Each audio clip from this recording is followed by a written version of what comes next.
We're tracking the latest on the discussions in Washington, D.C. on President Joe Biden's Build Back Better bill. Yesterday, Biden was out with a statement acknowledging the sweeping social spending and climate policy legislation is unlikely to pass this year, but that work will continue, quote, over the days and weeks ahead. Earlier today, Senate Majority Leader Chuck Schumer echoed these sentiments. Let's hear what he had to say. Yesterday, I had a good discussion with the President and the Speaker, where we talked about ongoing negotiations on finalizing the Build Back Better Act so we can pass it through the Senate. The President requested more time to continue his negotiations, and so we will keep working with him, hand in hand, to bring this bill over the finish line and deliver on these much-needed provisions. We have Yahoo Finance's own Rick Newman with us now. And Rick, given these statements, what is the timeline looking like right now for more progress on the Build Back Better bill, and what are the hurdles still left to clear? Well, President Biden, as you mentioned, he said days and weeks ahead. So the question is, what does that mean? I think the understanding is that Democrats, there's no reason they had to get this done in 2021. I think there was just a hope that the end of the year, just the turning of the calendar would be sort of a deadline that would force them to get to the finish line. It didn't. They did not resolve all their differences, and this can carry on into 2022.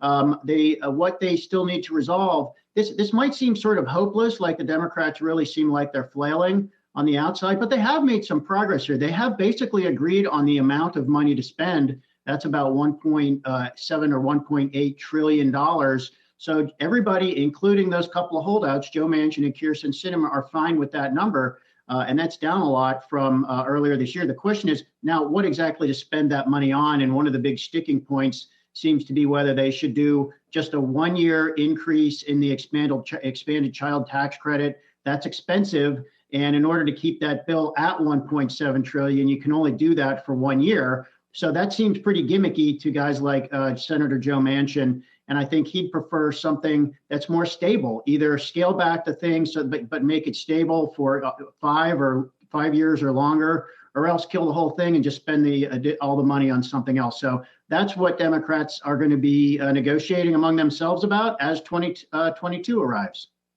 Well, if this thing doesn't get done before the midterms, does it then die, or does it get through in some shape or form? And what exactly do they need to drill down on and change to get this thing through and get Manchin on board?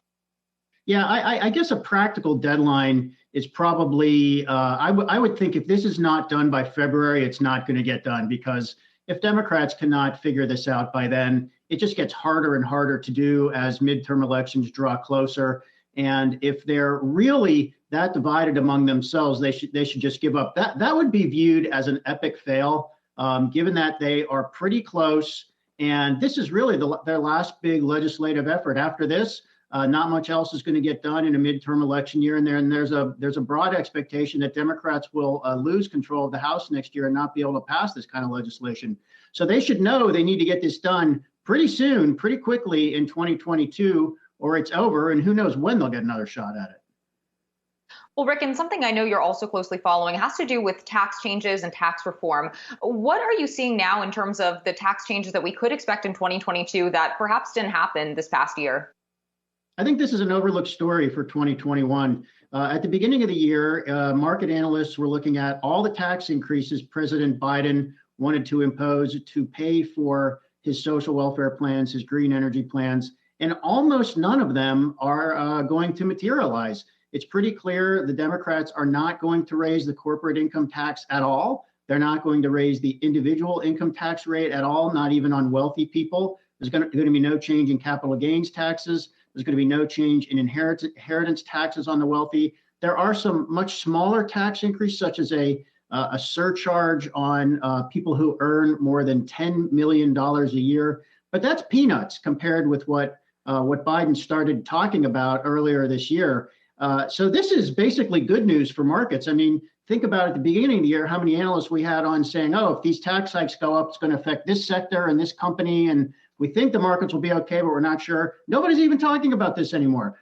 So there's really no concern among market analysts that higher taxes are going to be a significant issue for markets in 2022. So you can decide that's good. If you're an investor, I guess you think that is good. If you wanted some of that revenue to pay for more generous social programs, maybe you wish taxes were going up more, but they're just hard to get done, tax hikes.